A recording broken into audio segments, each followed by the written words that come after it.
ကိုစီ PR တွေအောက်ကနေရုံးထွက်ပောက်ကွဲပြရမယ် Norwich Derby ဒါမှမဟုတ် England Derby မင်္ဂလာပါ Smart in Football Area အနေပြန်လည်ကြိုဆိုလိုက်ပါတယ်ဒီကနေ့ကျွန်တော်သုံးသပ်ပေးမယ့်ပွဲစဉ်လေးကတော့ Super Sunday ရဲ့အကောင်းဆုံးပွဲစဉ်တစ်ပွဲဖြစ်တဲ့ Liverpool နဲ့ Manchester United တို့ရဲ့ပွဲစဉ်ပဲဖြစ်ပါတယ်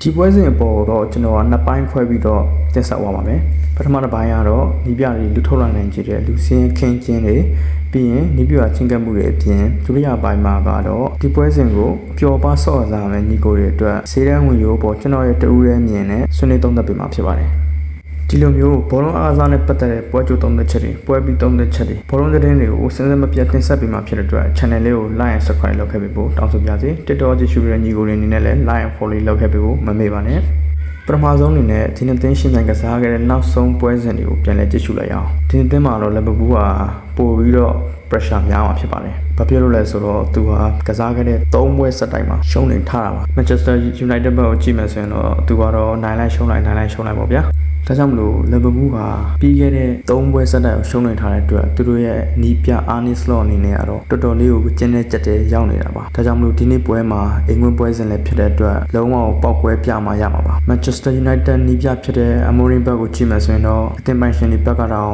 3နှစ်ထိစောင့်ကြည့်မယ်ပါညာဆိုပြီးပြောကြားထားတဲ့အတွက်သူ့အနေနဲ့ကတော့တော်တော်လေး PR ကျင်းနေမှာပါဒါပေမဲ့လည်းပရိသတ်တွေတောင်းတနေတဲ့အရာကိုတော့သူအခုချိန်ထိဖြည့်ဆည်းပေးနိုင်ခြင်းတော့မရှိသေးပါဘူးနှစ်သင်းလုံးကတော့ကိုစီ PR တွေအောက်မှာရောက်ရှိနေတာပါ Manchester United ဆိုရင်လည်းပြီးခဲ့တဲ့ရာသီကတည်းကအခုချိန်ထိကိုပုံစံကောင်းတွေ play သက်တွေလိုချင်နေတဲ့အနေအထားကို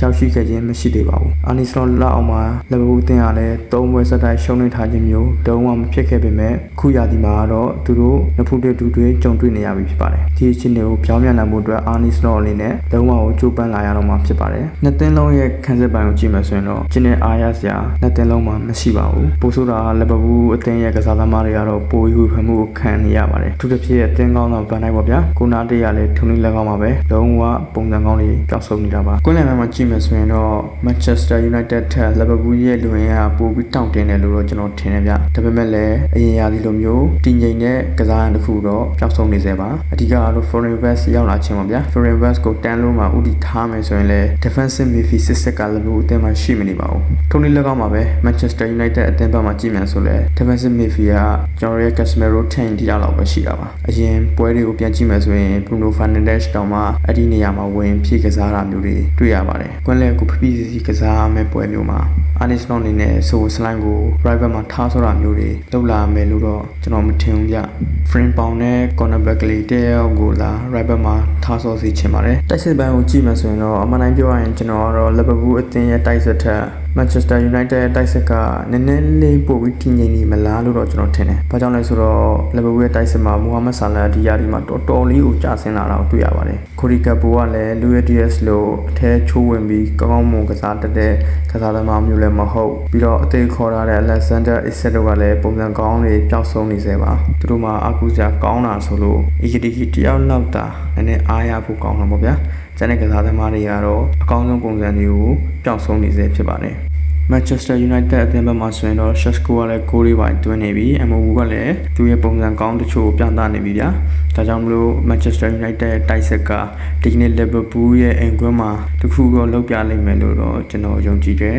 ်ဒီကိုတော့ဒီကနေ့ပွဲစဉ်ကိုဘယ်လိုမြင်တယ်လဲဘယ်လိုလူတွေထုတ်လာပြီးတော့ဘယ်လိုရလဒ်တွေဖြစ်လာမလဲဆိုတာကို comment မှာဝင်ရောက်ဆွေးနွေးခဲ့ပါဦးနောက်ထပ်ကျွန်တော်ဆွေးနွေးသုံးသပ်ချင်တဲ့အကြောင်းအရာကတော့ဒီနေ့ကနေ့ပွဲကိုပျော်ပါကစားမဲ့ညီကိုတွေအတွက်ကျွန်တော်ရဲ့တူတဲ့မြင်တဲ့ပေါက်ရှိဝင်ရိုးကိုကျွန်တော်ဆွေးနွေးသုံးသပ်ပေးမှာဖြစ်ပါတယ်ကျွန်တော်အခုလက်ရှိဒီဗီဒီယိုလုပ်နေတဲ့အချိန်အတိုင်းတာမှာတော့ Liverpool အသင်းဟာ Manchester United ကို1.15ပြားကျော်ထားပါတယ်ဒီကြေးပေါ်ကျွန်တော်အမြင်ကတော့ Liverpool ကနေနည်းနည်းလေးပျော့နေသလားလို့ပါ။ဘာကြောင့်လဲဆိုတော့အင်ကွင်းအားလည်းဖြစ်တယ်။အမပေးစရာရက်တည်မှုတွေရောကစားသမားတောင့်တမှုတွေရောရှင်းကြည့်လိုက်ရင် Liverpool ဟာ Manchester United ထက်နည်းနည်းလေးတာလွန်နေပါတယ်။နည်းနည်းလေးမဟုတ်အောင်များများကိုတာလွန်နေပါတယ်။၃ပွဲစတိုက်ရှုံးထားတဲ့ဆိုတော့ညလည်း Manchester United အသင်းလောက်တော့ရိုင်းမှုတွေများနေမယ်လို့တော့ကျွန်တော်မထင်ဘူးဗျာ။သူ့အနေနဲ့ Manchester United ကို1 draw လောက်တော့ပေးတယ်လို့တော့ကျွန်တော်ထင်တယ်ဗျ။ဒါကြောင့်မို့ဒီကြေးပေါ်သုံးသပ်ရမယ်ဆိုရင်ကြေးကပျော့နေတာကြောင့် Liverpool အသင်းဟာ Manchester United တက်ကို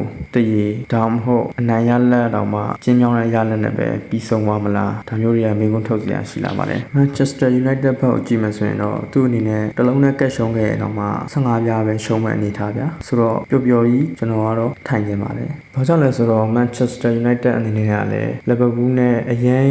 ခြေစမ်းပိုင်းကွာဟာနေတယ်လို့တော့ကျွန်တော်မခံစားမိဘူးဗျာဒီရာသီမှာ Liverpool ကလည်းအရင်ပွဲတွေနိုင်ခဲ့တယ်ဒါပေမဲ့ခြေစမ်းတအားကောင်းဝင်နိုင်တဲ့ပွဲမျိုးကမရှိသလောက်ပဲဗျာသူအနေနဲ့လည်းအိမ်ဝင်းမှာနိုင်ပွဲတွေဆက်ခဲ့တယ်ဆိုပေမဲ့လည်းကျင်းမြောင်းတဲ့ရလက်တွေဗျာနောက်ဆုံးမိနစ်မှာတည်ရလို့နိုင်မလို့နဲ့ဒီကူလိုလေးနဲ့ကတ်နိုင်လာတာမျိုးတွေ Man United အနေနဲ့ကလည်းအသင်းကြီးပြီးတိတ်ခါပိုင်းဆိုင်ရာအရာရောဒီပွဲကိုပေါ်တီပေါ်ဆာတော့ကစားလိမ့်မယ်လို့တော့ကျွန်တော်မထင်ဘူးသူအနေနဲ့လည်းချက်ကုတ်ချက်ခဲကြိုးစားလာမှာတော့ကျွန်တော်မြင်တယ်ပြီးတော့ Man United ကလည်း Liverpool အသင်းကိုတော်တော်လေးဒုက္ခပေးနိုင်တဲ့အသင်းတွေဖြစ်ပါတယ်ပြီးခဲ့တဲ့ရာသီနေပြအမွန်ရင်ရဲ့လက်အောက်မှာဆိုရင်တော့အိမ်ဝင်းမှာစီတရီနဲ့ရှုံးတယ်ဒါပေမဲ့လည်း Liverpool အိမ်ဝင်းအန်ဖီမှာ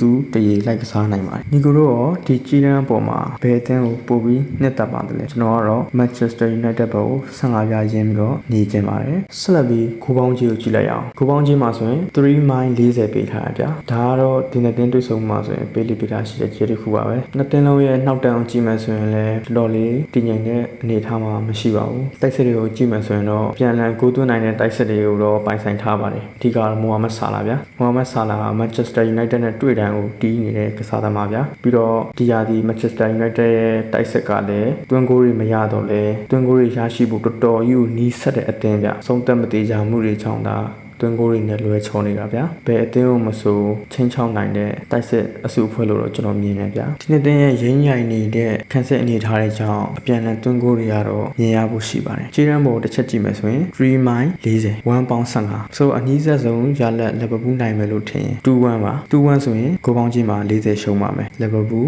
ဘော်ဒီသမားတွေ15ပြားစားမယ်ဗျာသူတို့မှမဟုတ်ပဲ Manchester United ကြည့်မယ်ဆိုရင်2-2 draw 1-1 2-2ဒါမှမဟုတ်လဲ3-2 2-3ဒီလိုဖြစ်သွားနိုင်တယ်ဗျာဆိုတော့1-1ကတော့ကျွန်တော်အနေနဲ့မဖြစ်နိုင်ဘူး Manchester United အနေနဲ့တည်ရကြမယ်ဆိုရင်တော့2-2ဖြစ်နိုင်ပါတယ် Liverpool အသင်းအနေနဲ့အနိုင်ရရှိမယ်ဆိုရင်လည်း2-1 3-0ကတော့မဖြစ်နိုင်ဘူးဗျာ2-0ဆိုလဲ Liverpool body သမားတွေချင်းနေကောင်းသွားမယ်ဆိုတော့ကျွန်တော်အနေကတော့ Manchester United အသင်းဘက်ကနေကြည့်မှာဖြစ်တဲ့အတွက် Manchester United အသင်းအနေနဲ့ဒီနေ့ပွဲမှာရှုံးခဲ့ရင်တော့ဂိုးကွာခါချက်တွေများပြီးတော့ရှုံးမယ်လို့ကျွန်တော်မမြင်ဘူးဒါအတွက်ကြောင့်3မိုင်40ဆိုတဲ့အနေထားမှာကျွန်တော်ကတော့4လုံးထိသွားမယ်3လုံးထိသွားရင်တော့40ပဲရှုံးမဲ့အတွက်ကြောင့်ကျွန်တော်ကတော့အပေါ်ကြိုက်ပါတယ်ဒီလိုတော့ဒီခိုးပေါင်းကြီးကိုဘယ်လိုမြင်မှတလဲအပြန်အလှန်တွန်းကိုတွေမြင်ရမလားဒါမှမဟုတ်ကျင်းမြောင်းတဲ့ရလက်တွေနဲ့ပဲပွဲရအဆုံးသတ်သွားမလားဆိုတော့ဆွေးနွေးသုံးသပ်ခဲ့ပြပါဦးအဆုံးထိကြည့်ရှုပေးတဲ့အတွက်ကျေးဇူးတင်ပါတယ်